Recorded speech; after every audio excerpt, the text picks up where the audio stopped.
The Persian Empire. At a time when powerful kings ruled with an iron fist and wanted to expand their influence to create great empires, a newly emerging force began to gain ground in the Iranian lands. The Persians were a semi-legendary group that would rule over one of the greatest empires of the ancient world. When Astyages ordered his butler to kill Cyrus, the butler could not find the strength to carry out the task. Astyages was furious and had the butler's son killed. Cyrus the Great was an expansionist king and conquered the capital of the Mediterranean Empire, ruled over an incredibly large territory rich in natural resources, and developed a good relationship with the Phoenicians, who were great traders and navigators. Cyrus the Great was a generous and benevolent king who respected the religious beliefs of the peoples he conquered and abolished slavery in his reign.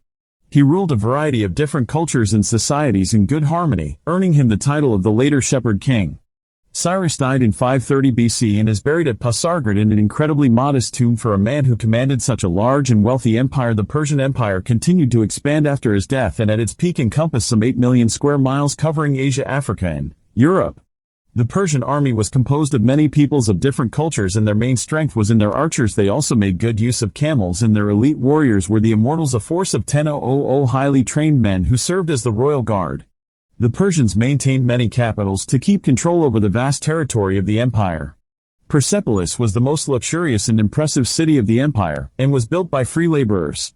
The Persian Empire was already unbelievably large when Darius I ruled, but had problems with the Greek cities in Macedonia, Thrace and Lydia. To solve this problem, the Ryots assembled many ships and built a bridge that connected Anatolia with Europe at a place called the Bosphorus Strait. Xerxes I was the son of Darius I and Queen Atossa. He married Esther, who was of Jewish origin and was the grandson of Cyrus the Great. Xerxes continued the war against the Greeks and sacked the powerful city of Athens, but was enraged by the stubborn resistance of the Greeks and ordered the city burned to the ground. The next day Xerxes repented and had Athens rebuilt, but the Greeks destroyed the Persian ships and Xerxes had to retreat.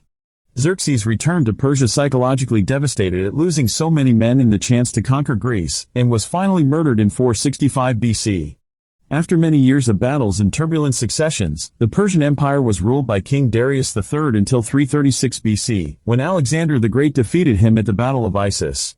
Alexander went to Pasargad to visit the tomb of Cyrus the Great and found it desecrated and looted, probably by Persian priests. Alexander rebuilt Cyrus's tomb and punished the priests, and held a grand funeral for Darius III. Although some works of popular culture portrayed the Persians as bloodthirsty and cruel invaders, the truth is that the Persians were very sophisticated for their time.